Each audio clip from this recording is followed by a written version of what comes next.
السلام علیکم ګرانو کتونکو. نن زه راغلی یم د محمد اقبال دکان له چې هغه په زیارت کې ډېر ښایسته دکانونه جوړ کړي دي. په هغه کې د دنیا چې کوم مطلب د انسان ضرورت وي هغه هر څه پکښې دي. نو د ډیکوریشن له حوالې چې وګورئ که د واده دپاره بیا که راسې دلته دا شیان وګوره چې که الپي غواړې، که د ماشومانو کیلونې غواړې، او که چیرې د واده دپاره پټاخۍ غواړې هغه پکښې دي. که چیرې چابي بیجونه غواړئ هغه دا دي پکښې دي ښه ښایسته. دا وګورئ د هرې پاټۍ هغه پکښې دي. که چیرې د کوزدې دپاره یو دسمال ستی پکار وي هغه دا دې پکښې دی، ښه ښایسته ډیزاینونه پکښې دي. که چیرې د چا د جیب دپاره یو دسمال پکار وي هغه پکښې دی. نو که چیرې د ماشومان دپاره تاسو دغه توپانچې یا دغه بتان یا دغه موټران یا ویګ د چا پکار وي یا چا د فوټبال ګوټونه پکار وي هغه پکښې دي. نو بیا راسې دلته دې خواته که چیرې د چا دا شیان پکار وي یا یې ماسکونه پکار وي یا دغه د واده دپاره چې کوم هارونه دي دا پکار وي یا د کور دپاره د ګلدستې پکار وي یا پلاستیکي فوټبالونه پکار وي یا د چا ګوتمۍ پکار وي یا کور دپاره د دیواله دپاره ګړۍ وي یا د کوچنیانو ماشومانو دپاره بنګړي وي یا یو سټیکر وي یا د یو فاټۍ جنډۍ وي. هر رقم شیان دا د کور د ډیکوریشن دپاره یا د کوچنیانو دپاره دا مرړۍ دي دا پکار وي یا یو بل دا تر شی لډو پکار وي.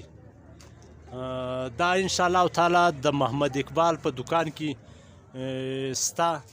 او دا ښایسته ښایسته د دیوال ګړیانې که چیرې چا د ذکر دپاره تسبیح پکار وي تسبیح هم سته. نو چې کوم شی غواړې چې ستا په زړه کې راځي د زیارت د هوام دپاره په دا کوچني ځای کې هر رقم سهولت جوړ کړي دي. هم د کرکټ بیډونه سته، هم ویکټان سته، هم ماسکونه سته، هر څه سته. نو له تاسو څخه تاسو ته دغه سوال کوم چې د محمد اقبال دکان له راسئ چې کوم شی ستاسو ضرورت وي انشاءالله تعالی هغه به کې. ګرانو کتونکو بیا رالو د محمد اقبال دویم دکان چې په هغه کې د یخ دپاره دا ګرم ګرم پتلونونه پکښې دي چې د موټرسایکلانو په کوم ټایم سړی په ژمي کې پر موټرسایکل ځي نو ډېر یخ وي بیا دا ډېر کار کوي، بیا دا د هر سړي ضرورت دی. نو له دغه سره د واورو دپاره د ګوټونه راوړي دي، داجه ګوټونه چې دا پښې پکې بچاو وي. بیا دا نور ګوټونه سته د کوچنیانو ډېر ښایسته طریقه باندې دکان ښایسته طریقه باندې جوړ کړی دی. دا ګوټونه دي دا په زیارت کې دی بلکل چې سړی دکان له دننه راسي سړی دا نه وي چې دا د زیارت په داوړکي بازار کې دی په دونې ښایسته طریقه باندې دا ګوټو ترتیب ورکړی دی بلکل لکه د یو غټ مارکیټ کې چې سړی ودرېږي. دا د فوټبال ګوټونه دي، دا د کوچنیانو د ماشومانو دي، وی آی پي ګوټونه سته، دا د فوټبال شینګاټونه پکښې دي، دا دسمالونه دي، دا کوټونه پکښې دي، دا د کوچنیانو ماشومانو ګوټونه دي، دا د واورو دپاره دا غټ غټ ګوټونه راوړي دي. بیا دا د واورو دپاره هم کار کوي، دا د فوټبال ګوټونه د فوټبال دپاره خو کار کوي کوي. او بیا په دې کې په دا ګوټو کې سړی په واورو کې بیا سلیپ نه کوي کې شکژي نه. دا په دونه ښایسته طریقه باندې دا د کوچنیانو ګوټونه لګولي دي. دا نو په زیارت کې سیوا هر چاته د ګوټو ضرورت وي نو انشاءالله تعالی د هر ناپ سته له کوچني له 1 نمبره څخه ونیسي تر 11-12 نمبر پورې لا هم بالای دا ګوټونه ګرد د سره ملاوجي. نو نو ګرانو کتونکو اوس راځو د محمد اقبال سره د دې دکان په باره کې معلومات کوو چې د دلته دکان له د څو مال راوړی دی او د دکانداري څنګه ده چلېږي یا نه چلېږي. السلام علیکم. وعلیکم السلام. محمد اقبال ورور څه یې؟ شکر په خیر طبیعت ښه دی؟ څنګه ده ستا دکانداري؟ ښه ده.